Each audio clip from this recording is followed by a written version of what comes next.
Olá, boa noite, como vai? Vai bem? Está no ar pela TV Pantanal, canal 22, emissora do Grupo Gazeta de Comunicação, programa Opinião, rapaz. Olha que sextou, 24 de março de 2023, satisfação em poder estar de volta aqui com você, ao vivo, não é? E a gente vai até às 8h30, como sempre. Hoje a gente tem a satisfação de receber aqui o professor lá da FAET, aqui da nossa Universidade Federal de Mato Grosso, o caríssimo Alex Neves, com quem a gente vai bater um papo muito importante do ponto de vista do meio ambiente. Então, nem se fala, rapaz, que tem aí alguns estudos bem avançados e o Alex vai estar falando, como por exemplo, sobre essa questão da captura de carbono. Ó, tem muita coisa interessante que você sequer imagina que está acontecendo. E aqui, ó, bem pertinho de nós, na nossa FAET, na nossa Universidade Federal de Mato Grosso. E a gente vai esmiuçar um pouco mais esses assuntos aqui, viu? Eu prometo que não será técnico o papo. Vamos tentar dar uma aliviada aí para que você possa absorver melhor as explicações, as explanações do nosso caríssimo convidado. Professor, como é que vai? Vai bem? Muitíssimo bem, Paulo, mas muito bem. Boa noite, Paulo Coelho, e um grande abraço, mas um grande abraço a todos os nossos telespectadores, a razão maior do nosso programa. Verdade. Então, a você que acompanha ao programa Opinião pela internet, pelo www.gazetadigital.com.br e também pela página no Facebook da TV Pantanal, brigadão pelo carinho da companhia, viu? Bom demais ter você aqui, noite a noite. Isso já, ó, tem quase 3 anos que estamos aqui ao vivo, todos os dias, de segunda a sexta. É uma honra ter você em nossa companhia. Como também é uma honra receber aqui o professor Alex Neves, que está aqui já do meu lado esquerdo. Vou falar aqui antes, porém, um pouquinho do currículo do caríssimo convidado, que é o professor. Ele é pós-graduado em Engenharia Civil pela Universidade de Mato Grosso, a UFMT, lá em 2002, não é? Também tem mestrado em Engenharia Civil, a questão de estruturas, pela Universidade de São Paulo, em 2006, doutorado em Engenharia Civil, Estrutura e Materiais pela Universidade Federal do Rio de Janeiro e pós-graduação, por exemplo, pela University de Michigan, lá nos Estados Unidos, professor aí associado 2 da Universidade Federal de Mato Grosso, professor também do programa de pós-graduação em Engenharia Civil. E por aí vai, rapaz, tem muita coisa aqui, se eu for ficar lendo aqui, vou passar, além do que ainda é filho da Maria de Lourdes, a caríssima Maria de Lourdes Neves, que acabou de lançar um livro com quem a gente vai breve conversar aqui também na Opinião. Professor, muito bom recebê-lo aqui. E eu quero perguntar de antemão, ao dar-te as boas-vindas, captura de carbono em materiais de construção civil. Explica a dimensão disso, que muita gente sequer tem noção do que a construção civil absorve de CO2 e qual a importância disso para o meio ambiente. Boa noite, bom tê-lo aqui. Boa noite, Paulo, boa noite, professor Lorenberg, boa noite a todos que nos assistem. Bom, primeiro é importante posicionar o público que a indústria da construção civil é uma das maiores responsáveis pela emissão de gases do efeito estufa. Então ela gera muito CO2, gás carbônico, nas suas mais diversas atividades. Sozinho na construção civil, o cimento é um dos grandes vilões, se não o maior vilão nesse processo. O cimento é o material de construção mais consumido no mundo, depois da água é o material mais utilizado. E sozinho ele corresponde por 8%. Então, uma das iniciativas da nossa pesquisa é justamente amenizar o impacto ambiental causado pela indústria da construção civil, especificamente dos seus materiais, e do cimento, que nós chamamos de cimento Portland, esse cimento comercial, em si. Fazendo o quê? Reabsorvendo o gás carbônico que estes materiais geram durante a sua produção e durante o seu uso também. Mas como é que reabsorve? Só para dar uma ilustração aí. Ele é um processo puramente físico-químico, ou seja, você produz o material, ao produzir o cimento, por exemplo, você gera o gás carbônico durante o processo lá dos altos fornos, que é a calcinação do calcário, que é uma matéria-prima para fazer o cimento, então você gera gás carbônico. Esse carbono é emitido na atmosfera. Quando você implementa materiais de construção que nós conhecemos, como por exemplo blocos de concreto, argamassas e outros materiais à base de cimento, esse cimento quimicamente tem uma capacidade natural de reagir com esse gás carbônico. Então ele reincorpora naturalmente, reagindo durante o processo que nós chamamos de endurecimento. Então quando você produz, ele endurece reagindo com esse gás carbônico e trazendo ele de volta na constituição do material, reincorporando ele novamente. É assim que funciona, a grosso modo. Então, assim, quando ele está estático, armazenado ali, ele está, digamos assim, num patamar que não oferece perigo e danos ao meio ambiente. De forma nenhuma. O que acontece é justamente que o material, na forma de carbonato introduzido, ele não só melhora a pegada de carbono desse material, diminui essa pegada, como nós costumamos dizer, mas ao mesmo tempo melhora as propriedades mecânicas. Então, o grande desafio da ciência nesta área é você descobrir como fazer o potencial de absorver mais carbono durante o processo de carbonatação, que é essa reação química que endurece o cimento junto com esse dióxido de carbono e, ao mesmo tempo, melhorar as propriedades. Então, ele não representa risco nenhum, ele fica dentro do material aprisionado. Professor. Professor, antes de mais nada, registrar a nossa alegria. Mas a alegria mesmo de tê-lo aqui nesse bate-papo, que na verdade não é um bate-papo, eu vou aprender e aprendo muito. Até porque é uma linguagem, é uma área completamente diferente daquela que eu estou habituado, ou que nós estamos habituados. Eu vou pegar carona numa parte da resposta que o senhor acabou de nos dar, trazendo o exemplo do cimento, né? E o cimento é composto, a grosso modo, como o senhor já falou, do calcário, da argila e de outros materiais. E aí a minha pergunta está exatamente aí. O senhor falava agora há pouco que é 8% da emissão de gás carbônico, né? Ora, se eu substituo parte desses outros materiais, não a argila e não o calcário, parte desses outros materiais, eu substituo pelo biocarvão, qual é o índice ou qual é a queda desse índice percentual de gás carbônico produzido por esse cimento? Acho uma excelente pergunta. Antes até de chegar no biocarvão, é importante o telespectador que não conhece entender como é o processo produtivo do cimento Portland. Então o cimento é um grande poluidor, e esses 8% do qual eu mencionei é a representação global do cimento como material poluidor. Então parece pouco, mas é muito para um material apenas. Dentro desse processo, você usa argila e usa calcário, ou seja, são matérias-primas que precisa extrair da natureza. Então já há um impacto ambiental dentro desse processo de extração da matéria-prima.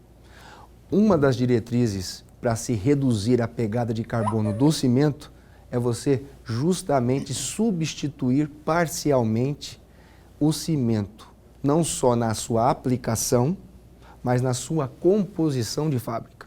Então, há dois trabalhos hoje em voga no mundo. Primeiro é você mudar a composição do cimento como material de construção. E como você faz isso? Alterando a química do processo, encontrando outras alternativas melhores do que a própria argila in natura ou o próprio calcário in natura. Isso é uma área de pesquisa. E a outra área é você, com o cimento já produzido, substituí-lo parcialmente nas argamassas, nos concretos que nós conhecemos e nas aplicações em geral. E aí entra diversas possibilidades que a engenharia civil já tem disponível. Nós temos cinzas volantes, nós temos fillers calcários e e nós temos outros materiais que nós chamamos de materiais cimentícios suplementares que, quando você substitui parcialmente o cimento, você diretamente reduz a pegada do carbono. É como se você tirasse a necessidade de produzir aquele cimento, porque você está tirando parcialmente esse cimento, substituindo por outro material.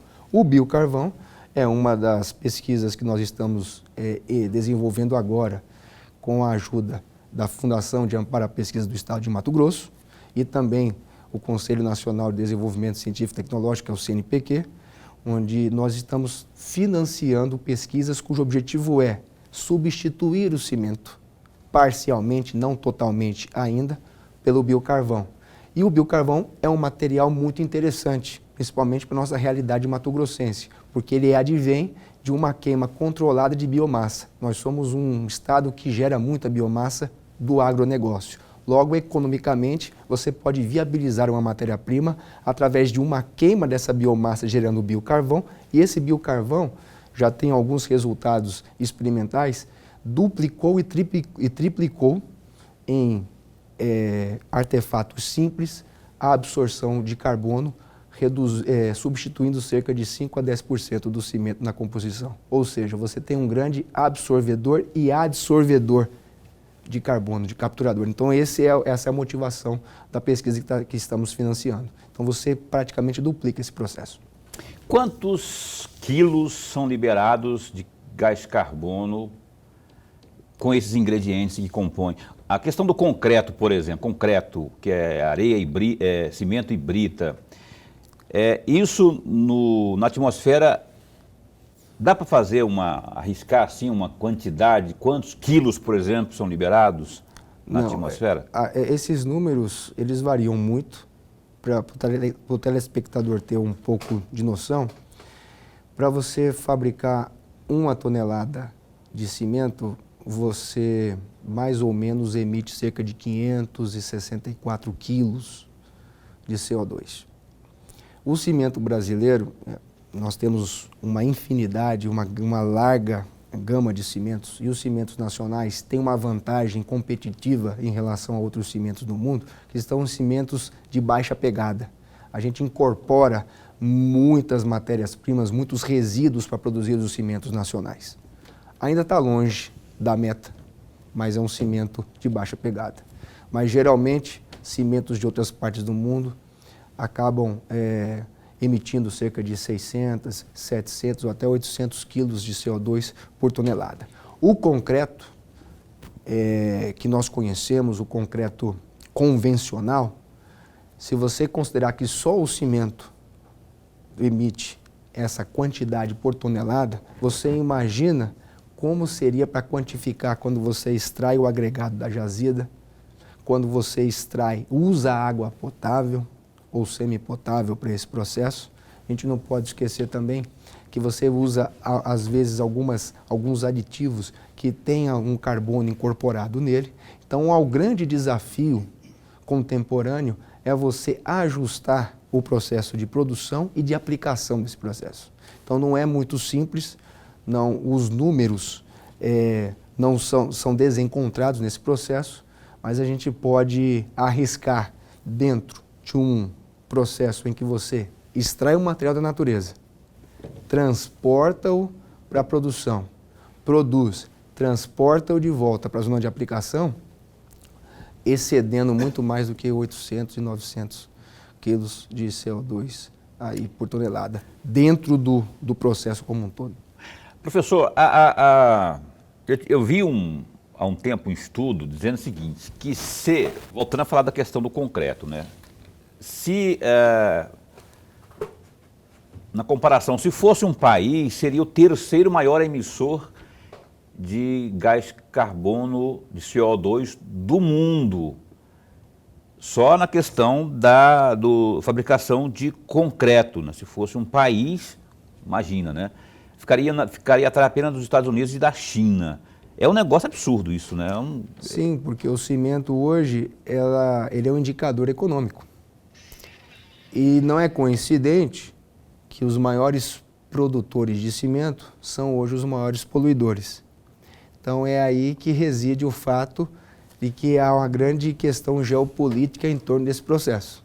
Então, frear o consumo de cimento e a geração de cimento é também frear o desenvolvimento econômico e, ao mesmo tempo, reduzir a pegada. Então, não é muito simples esta equação. A equação seria...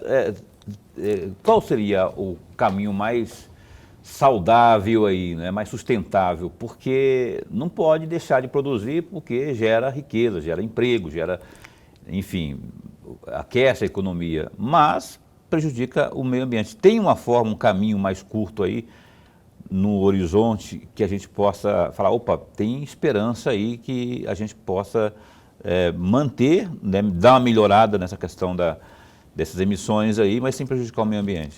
É a educação, a formação, é o entendimento de que é possível fazê-lo, de que é possível você produzir cimentos de baixa pegada de carbono, de que é possível você introduzir na economia circular a reciclagem, o reaproveitamento, que é possível você educar a mão de obra para que desperdice menos e, ao desperdiçar menos, você colabora com esse processo porque você injeta necessariamente menos material.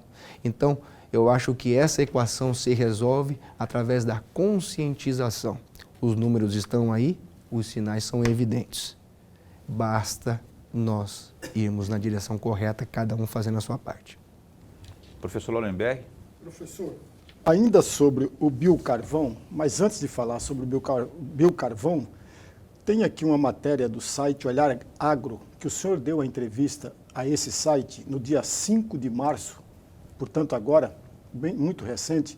O senhor teria dito, de acordo com o site, teria afirmado que o uso biocarvão no solo, funcionando aí como fertilizante, porém, transforma a biomassa em carvão, pode ser bem mais caro, não muito atrativo para os produtores. E aí eu pergunto ao senhor, muito mais com uma reflexão, um pedido de reflexão, se é muito mais caro financeiramente ou muito mais difícil para o produtor financeiramente, qual é o ganho que se tem no uso do biocarvão no solo como fertilizante? Na verdade, o solo não é a nossa área, né? Na verdade, o biocarvão já é um ingrediente do solo, já é utilizado como material de correção e de fertilizante. Na verdade, a matéria não foi muito clara quando ela foi escrita, porque o biocarvão, ele é originário de um resíduo. Ah, entendi. Então, quando é uma biomassa, então nós estamos trabalhando hoje na universidade com o resíduo da casca de arroz. Então, nós somos produtores de uma série de diferentes plantações e o arroz é uma delas. Então, o arroz gera naturalmente uma biomassa natural. Essa cama de frango, por exemplo, que nós já conhecemos, ela, em determinadas circunstâncias, ela pode ser utilizada, por exemplo, para queima, para geração de cinzas. E essas cinzas, elas são reincorporadas de volta nesses novos materiais. O biocarvão é diferente. Então, o biocarvão, a única desvantagem desse processo é que ele precisa ser gerado em reatores adequados, e esses reatores adequados é que permitem dar a composição, a morfologia, as características antes de ser incorporado. Então, talvez o grande gargalo seja a operacionalização para que os reatores funcionem e criem-se, dentro das condições adequadas, o biocarvão. Agora, o resíduo está aí. Então, ele não é necessário ser produzido, ele é gerado, e gerado em grandes quantidades. A dificuldade, como eu sempre digo, é a falta de conhecimento. É você ter, por exemplo, até por parte da própria iniciativa privada e dos grandes produtores, a consciência de que há um valor agregado nessa biomassa para ser gerado biocarvão e ser incorporado no material. Então, o que a matéria está querendo dizer de ser mais caro é o processo de operacionalização de geração desse biocarvão, que de fato, não é em qualquer lugar que você vai ter um reator pirolítico, que nós chamamos, que a pirólise é o processo químico para se gerar o biocarvão, disponível. Então você tem determinadas empresas que geram, ou seja, criam valor agregado à biomassa e disponibilizam esse material. Então Esse é o grande gargalo, porque cientificamente, Índia e China, com seus diversos artigos e suas diversas startups, já demonstraram que o biocarvão é sim um material necessário para ser incorporado em grandes construções. Ok, vou para o intervalo comercial. Essa questão aí eu fico observando, não leio muito, não sou um profundo entendedor da história, mas eu percebo que há empresas que estão envolvidas nas pesquisas para tentar achar formas mais sustentáveis, não é, de amenizar essa questão, né, de resolver essa emissão tão nociva que hoje ainda se verifica. Tem uma tal de, que até que o Bill Gates, que subsidia alguma coisa Cure, eu não sei qual que é o nome, eu tinha marcado Carbon aqui. Cure. É essa mesmo, Carbon Cure. Tem também a Heirloom, não é? Que são duas aí que trabalham, mas ainda a gente percebe que são poucas, né, nesse setor, que para fazer esse tipo de trabalho, de estudo mais científico, para a gente possa... Nosso grupo, temos um grupo de pesquisa, não só na Universidade Federal em que eu trabalho, mas também sou pesquisador da Universidade da Integração Latino-Americana, lá em Foz do Iguaçu. Nós temos parceiros em outros estados também que trabalham com a mesma linha, em que nós temos feito um levantamento de empresas na Europa, nos Estados Unidos e no Canadá, e eu conheço já, por pesquisa, pelo menos 10 empresas que adotam a captura de carbono em materiais de construção, ganhando dinheiro, aplicando em obras reais essa tecnologia. No mundo, 10 no mundo. 10 que eu conheço. 10 que eu conheço. Então, quer dizer, nós estamos para trás desse processo. É por isso que eu volto no conhecimento, na divulgação, na necessidade de você abrir fronteiras, desmistificar o processo. A construção civil brasileira tem esse problema. Muito bem, olha só, vamos para o intervalo comercial? Vamos sim, senhor. Após o intervalo a gente retoma esse papo, esse bate-papo que eu estou adorando, porque eu estou aprendendo muita coisa. Informação aqui na veia, no programa Opinião, que dá um tempo e volta já já. Muito bem, estamos de volta aqui com o nosso Opinião ao vivo, não é? Na sua TV Pantanal. O www.gazetadigital.com.br tem alguns destaques que a gente separou aqui. Ó. O Ministério Público, Lorenberg, nesse caso o Ministério Público Federal, declinou ao Ministério Público de Mato Grosso competências da denúncia de supostas irregularidades no contrato entre o governo do estado e a empresa Nova Engevix, responsável pela implantação do ônibus rápido de transporte rápido BRT em Cuiabá e também Várzea Grande. Com isso, caberá ao Procurador-Geral de Justiça, Deusdete Cruz Júnior, a missão de apurar a denúncia, já que envolve o governador de Mato Grosso, Mauro Mendes, do União Brasil. O procedimento investigatório, no caso é um PIC, Procedimento Investigatório Criminal, do MPF, já está sob análise da Subprocuradoria-Geral de Justiça Jurídica e Institucional do Ministério Público de Mato Grosso.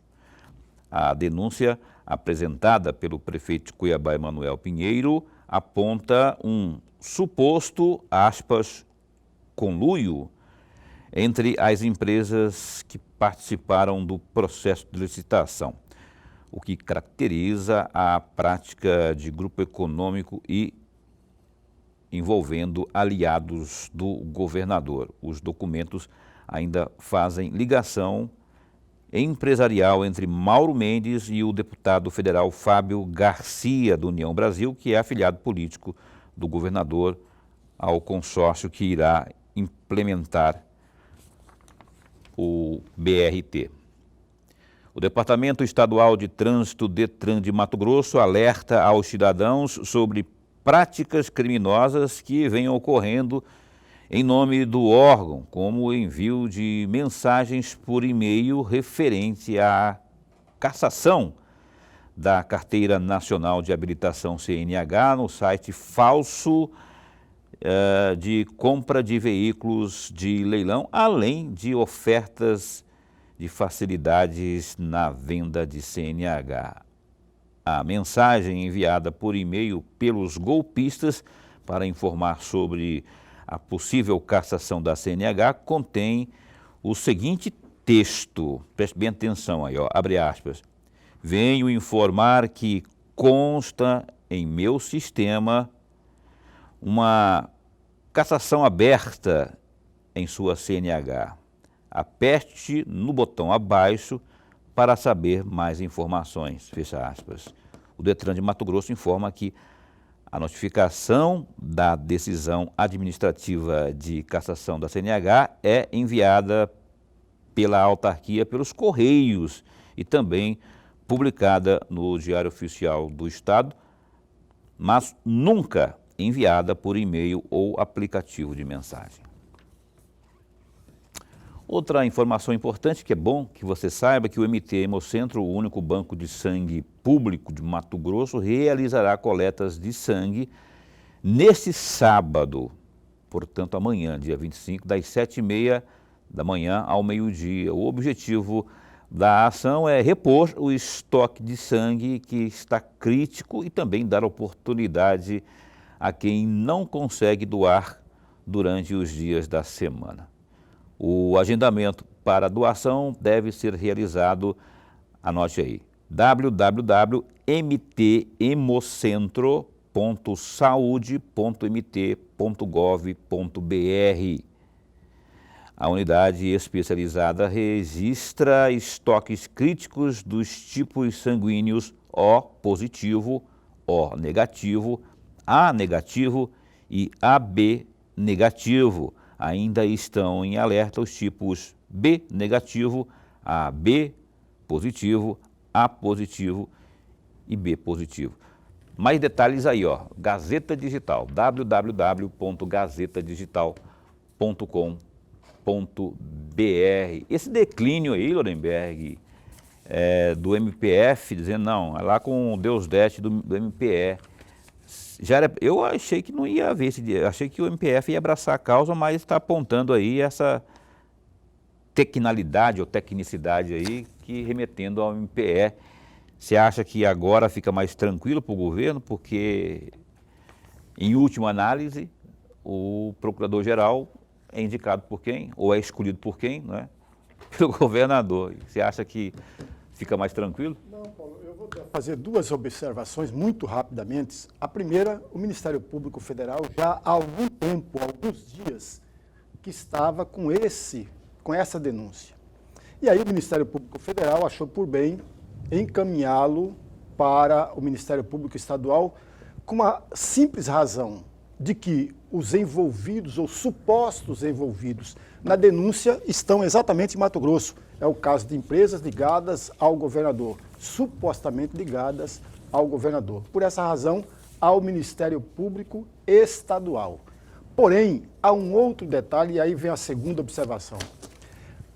Ocorreu a substituição do VLT pelo BRT. Tem dinheiro público federal. Portanto, a meu juízo, caberia ao Ministério Público Federal e não ao Ministério Público Estadual. Mas, independentemente de quem seja a esfera de investigação, porque o autor da acusação é o Ministério Público, ele é o autor da acusação, independentemente de quem seja, se é estadual, se é federal, o importante é que existe uma denúncia. E qualquer tipo de denúncia, amigo, deve ser investigado.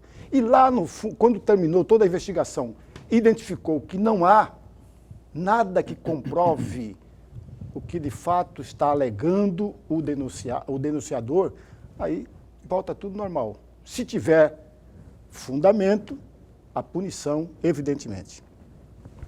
Mais um capítulo dessa briga aí entre Nenel e Mauro Mendes. Mauro Mendes e Emanuel Pinheiro, que está lá em Brasília, né? Eles que agora vai mexer com um negócio desses espiões aí, esses aparelhos espiões aí, que está estranhando, vai lá falar com o Flávio Dino para ver se coloca uma lupa sobre isso aí, que parece estranho e tudo mais.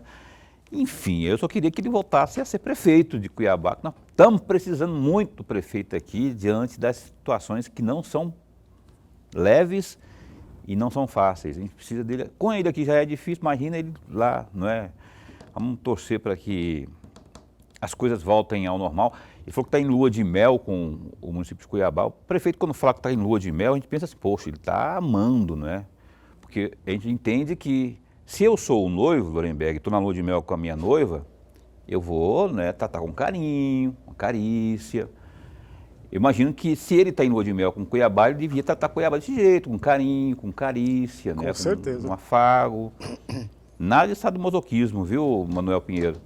Mas falando sério agora, seria interessante que o senhor voltasse para cá para a gente, até a imprensa ter acesso a mais informações diretamente da fonte e noticiar coisas boas, que o senhor traga aí um pacote robusto para tudo, saúde, para infraestrutura, esse pessoal que está aí da Limpub, pessoal que está alegando falta de pagamento, tem um terço das férias que não, parece que não foram pagas, 13º que não foi. Ó, tem gente aí reclamando a UFA na questão de servidores aí, né, de atraso e tudo mais. O prefeito e sua gestão precisam dar essas respostas aqui. O Opinião de hoje está recebendo aqui o professor Alex Neves, que é lá da FAET, do departamento específico lá, que está tratando dessas questões, dessas pesquisas, não é? Nós já abordamos sobre a questão da construção civil no primeiro bloco. Eu queria que o senhor falasse agora, professor, sobre, ainda no ramo falando de construção civil, como é feita a geração aí do chamado crédito de carbono na construção civil, como para as pessoas que possam entender isso. Bom, quando a gente gera crédito de carbono, todo o material tem o seu carbono incorporado.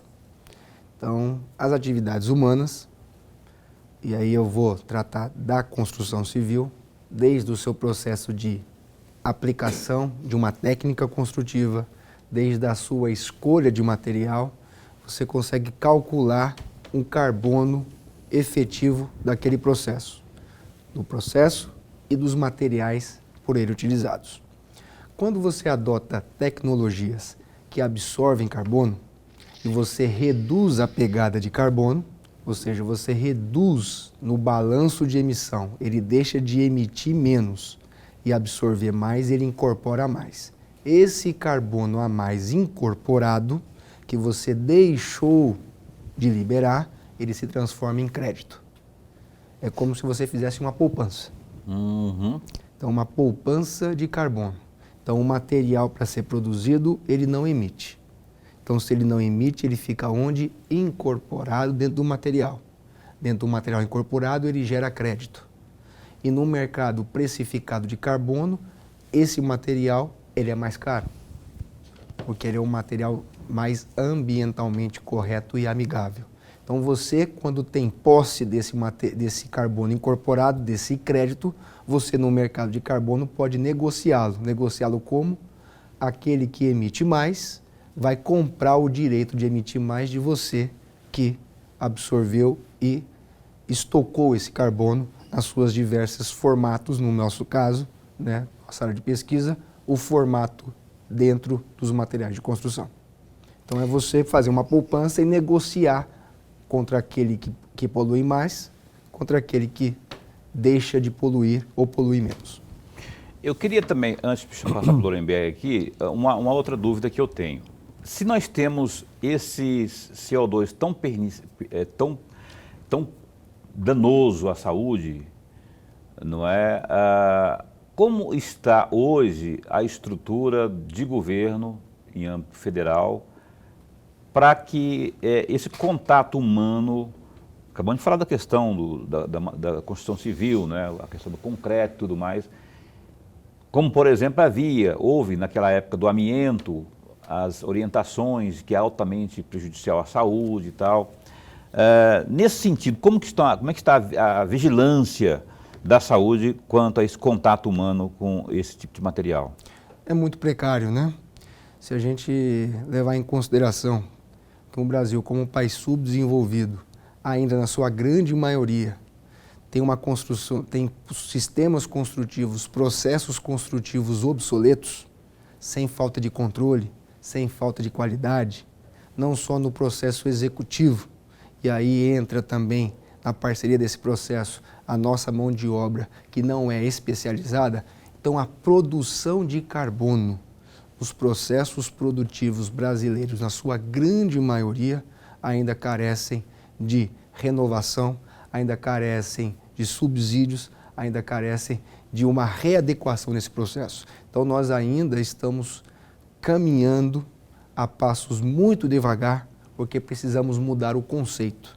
E mudar o conceito, mudar o processo é muito difícil. Nós temos, na maior parte dos lugares do Brasil, ainda um déficit muito grande de mão de obra e de atenção em processos. Então, ó, se você for num canteiro de obra, você está emitindo carbono desde a concepção do canteiro e também durante a vida útil, porque nós somos produtores de carbono no nosso dia a dia, a nossa forma de viver, a nossa forma de se relacionar. Então, a gente ainda opta pelo mais barato e, geralmente, o mais barato no Brasil é o que emite mais carbono. É o mais danoso, né? É o mais danoso. Professor.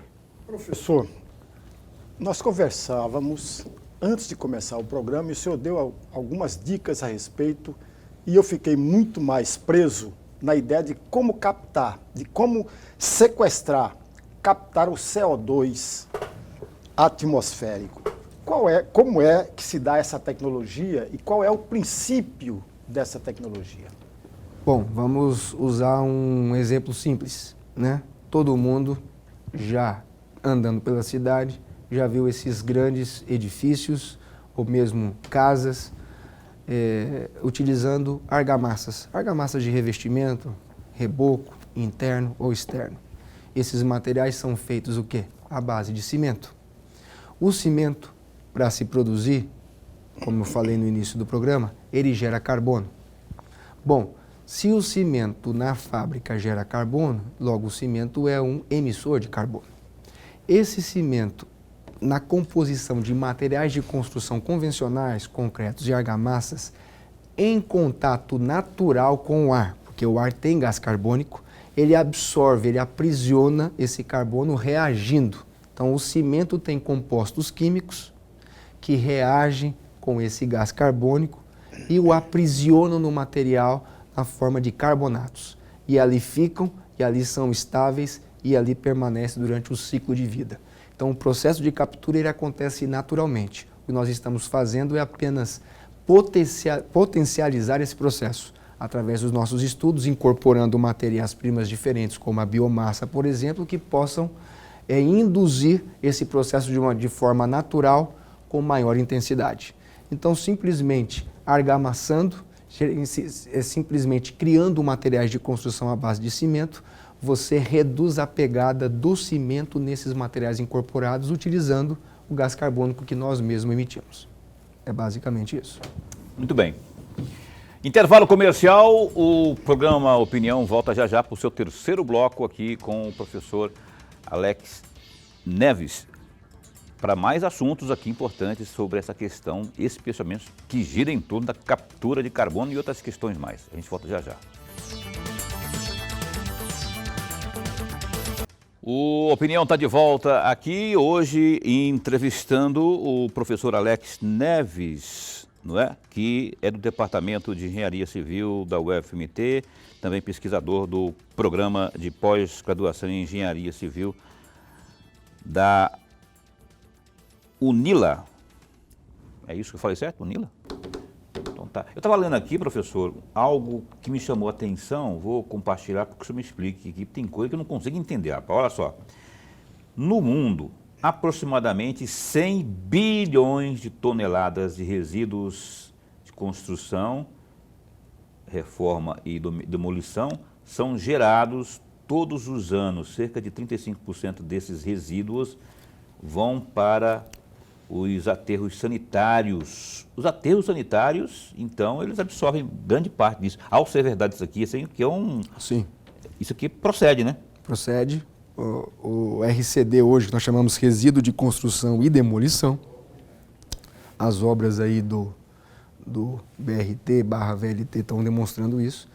Então, esses materiais, esse é um dos grandes gargalos no processo, é que as construções, quando terminam seu ciclo, quando são desmobilizadas, quando viram entulho, elas têm uma má destinação. Primeiro, elas não são segregadas, não são separadas, elas são misturadas e são jogadas nesses aterros. E o RCD, esse resíduo da demolição, ela tem um valor de mercado muito grande. Por quê? Justamente pela questão da diminuição da pegada de carbono da indústria da construção civil. Já há estudos, principalmente quando os resíduos de concreto, construções antigas de concreto, até resíduos cerâmicos, que são resíduos importantes, geralmente a maior parte desses entulhos são dessa categoria, restos de argamassa, restos de concreto, basta você olhar para uma caçamba, você vai perceber isso, ou tijolos e telhas. Esses materiais, quando devidamente beneficiados, eles podem ser reutilizados como capa asfáltica, base e subbase, composição de novos cimentos e também utilizando em concretos. O agregado reciclado ele pode substituir parcialmente, em alguns casos integralmente, o concreto convencional. Essa reciclagem não ocorre porque ela é muito dispendiosa, porque senão, porque a gente vê que é ambientalmente viável, não é? Mas economicamente, por que os governantes não lançam mão disso aí? Existe uma fórmula, existe um meio de como se reutilizar para causar menos dano ao meio ambiente. E não é praticado por conta da questão financeira, questão econômica? Eu imputo questões financeiras, questões econômicas, questões culturais. Nós temos algumas cidades brasileiras, por exemplo, que fazem bem a gestão dos resíduos, como Curitiba, por exemplo. Então, há casos e casos, a gente não pode generalizar dentro desse processo, mas eu imputo falta de cultura, falta de conhecimento e, obviamente, falta também de investimento dos próprios órgãos públicos em entender ou de atuar na desmistificação do uso do RCD como material de construção, como valor econômico como material de construção. Professor Lorenberg. Professor, eu estava lendo uma entrevista de dois pesquisadores, um deles, o Walter de Sá, lá do Instituto de Talamanca, e a professora, também pesquisadora da USP, Larissa Basso. Os dois pesquisadores, de forma muito clara, disseram o seguinte, entre aspas, a descarbonização é um processo que depende de mudanças estruturais e muita vontade política. O senhor concorda com essa afirmação dos dois pesquisadores ou não concorda com ela e por quê? E eu vou mais um pouco além. A descarbonização, se o termo não é dessa forma, o senhor vai me corrigindo.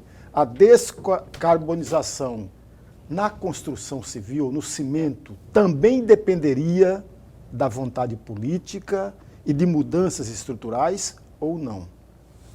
Bom, vamos começar pelo termo descarbonização, que esse termo é um termo atual, muito atual, em voga no mundo. Ele tem surgido nas últimas discussões desses painéis de discussões climáticas em torno do mundo, porque um dos grandes desafios do homem é descarbonizar os processos, ou seja, reduzir a pegada de carbono nas suas mais diversas frentes.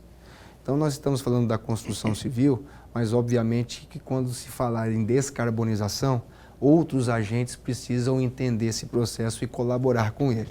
Então, numa edificação, você tem a fase de planejamento e você tem a fase de execução. Então, a descarbonização começa com o planejamento, aí você tem engenheiros, arquitetos e outros entes nesse processo. O próprio consumidor final, aquele que gerenciará, precisa entender que a descarbonização continua também durante o uso da própria edificação, não só na concepção, mas na estruturação da edificação. Então, quando você fala descarbonizar, nós estamos tratando o quê? Todos os agentes que participam do planejamento de uma edificação, a sua conclusão e até a sua desmobilização quando ela virar entulho. Bom, feito isto, concordo com os pesquisadores no sentido de que os entes políticos, aqueles que cuidam das políticas públicas, até certo momento não se preocupavam com isso. Mas a agenda climática hoje, ela é irreversível. Nós estamos caminhando para patamares alarmantes. Essa última semana, o próprio, eu esqueci o nome do presidente lá, que cuida dessa, que regulamenta esse processo, o Gutierrez, acho que é ele disse que o homem, ele não conseguirá atingir o patamar de equilíbrio, ou ele vai ultrapassar o 1,5 graus Celsius de aquecimento permitido através das suas atividades, que é irreversível dentro desse processo que o homem descarbonize as suas atividades. Então, dentro desse meandro, eu quero dizer que os governantes terão como responsabilidade aderir à agenda climática, diminuindo a pegada de carbono das suas atividades e gerando créditos de carbono negociáveis. Então, faltou-se vontade política, mas hoje sobra a responsabilidade para que as nações incorporem essa agenda. Então, de fato, é necessário que você atravesse esse obstáculo, atravesse culturalmente, e o Brasil está atrasado nessa agenda, mas ele precisa incorporar essa agenda, e é isso que vai acontecer invariavelmente. Aqui indo para Tangará, ali, acho que em Barra do Bugre, ali tinha um grande e vasto campo de extração de calcário. E eu quero falar sobre isso, porque a extração de calcário, ela requer temperaturas muito altas, né, para o seu aquecimento no processo de extração. Isso, até onde eu sei, talvez eu não saiba o suficiente, isso é altamente danoso, que quando cai na terra, isso vira um troço muito pernicioso, ainda mais nessa agenda de aquecimento aí, contra o aquecimento global, né?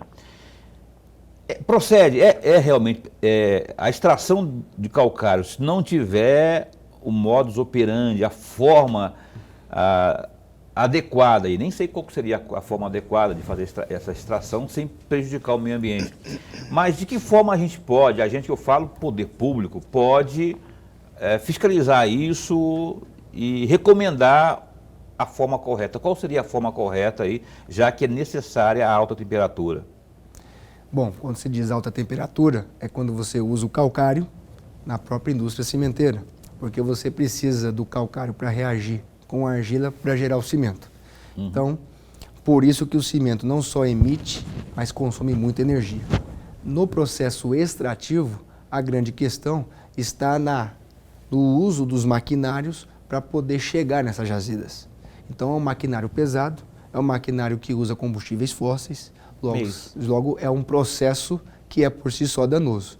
Então aí agora eu volto para o RCD. Por que então não tentar substituir, como já é possível, até 70% da composição do concreto pelo RCD, que funciona como esse agregado, substituindo o calcário, que você brita para gerar o agregado para o concreto, não colocar um outro material que já é disposto de forma irregular em diversos aterros para gerar o próprio material que o concreto representa, que 70% dele é feito desse agregado. Então está aí a tua resposta, ou seja, mudar a cultura, entender que você pode reduzir o impacto ambiental deixando de extrair o calcário para produzir o agregado, utilizando para isso um resíduo de construção e demolição que tem tantas boas características quanto o calcário natural. E fora, não só o processo extrativo é poluidor, mas o processo de transporte, também, queimando combustível fóssil até as zonas de beneficiamento. Então esse é o grande. Agora é difícil, você vai mexendo com grandes corporações, você está mexendo com grandes grupos, isso não é fácil. Verdade, verdade. Isso é grande verdade isso. O senhor falava agora há pouco da questão das tecnologias, né? Vamos voltar a falar aí sobre o aproveitamento de resíduos novos aí, na questão dos materiais de construção civil.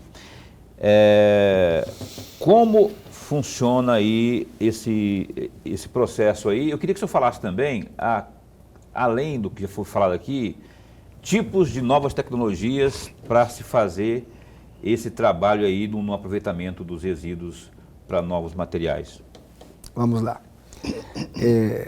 Novamente, o nosso grande protagonista é o cimento, negativamente, mas hoje tem se avançado bastante no seguinte ponto. O cimento, ele tem sido modificado dentro da fábrica. Quando você produz cimento, uma das matérias-primas do cimento é o chamado clinker. Quem está nos assistindo, fazer uma breve pesquisa, vai descobrir. O clinker é uma bolota preta. Clinker. É a matéria-prima básica do cimento. O clinker junto com o gesso moído é o cimento que a gente conhece. Hoje, uma das vertentes de pesquisa na área de cimento é você mudar a composição do cimento. Como? Mudando a composição do clinker. Como se muda a composição do clinker? Mexendo ou na argila, e aí você pode mexer na argila com materiais suplementares, ou você pode incorporar outros materiais, e aí você reduz o consumo de clinker. O clinker é o vilão, então reduzir o clinker é reduzir o cimento. E a outra tecnologia é você diminuir o consumo de água. É você estudar composições em que você, além de utilizar resíduos, modificar a composição do clinker, reduzindo o carbono incorporado gerado no processo de produção e, ao mesmo tempo, minimizar o uso de água. Porque para você fazer concreto, argamassa, você precisa de água. E a água também é um bem em que o mundo todo hoje olha com grandes olhos. E com uma certa tensão, né? Porque é nosso bem maior que, se não cuidar, nego, daqui a pouco já era. O senhor falou do clinker aí, falou, qualquer coisa, dá um Google aí. Eu já fui aqui no Google, que clinker pode ser definido como cimento numa fase básica, no caso de fábrica, né? Isso. A partir do qual se fabrica o cimento Portland, habitualmente com a adição de sulfato de cálcio calcário ou escória siderúrgica. Isso, a incorporação de resíduos, né? O cimento brasileiro, como eu falei no começo, é um cimento que incorpora uma série de resíduos de outras fábricas e que ajuda o cimento brasileiro a ter essa baixa pegada de carbono. Alex Neves, professor, muito obrigado por ter estado conosco aqui. Eu adorei esse bate-papo aqui. Tem muita coisa aqui que a gente fica curioso, aí a gente vai atrás e as explicações aqui.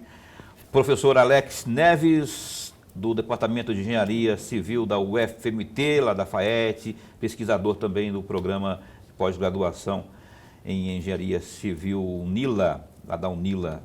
Muito obrigado, Alex Neves Júnior. O Opinião continua a posto, para bem informar. Logo, logo a gente vai voltar a prosear aqui para o nosso público entender mais sobre essas questões aí. Obrigado, viu? Um abraço para sua mãe também. É um prazer ter estado com vocês aqui e ter respondido um pouco dessas perguntas e desmistificado um pouco das nossas áreas de pesquisa. Muito obrigado. Um abraço. Maria de Lourdes, logo, logo a senhora, Maria de Lourdes Neves, logo, logo a senhora aqui, viu? Vou bater um fio, vou ligar para a gente organizar aí uma agenda para a gente falar aqui sobre o seu livro. Lorenberg, segunda-feira, então? Até segunda-feira. Segunda-feira com o Procurador-Geral do Estado, Francisco Lopes, ao vivo aqui, falando de muito assunto aí, alguns recursos, BRT e tudo mais. Professor Dr. Francisco Neves aqui conosco, Francisco Lopes, aqui ao vivo às 7h30 da noite. E até lá, bom fim de semana, fica bem, fica com Deus também.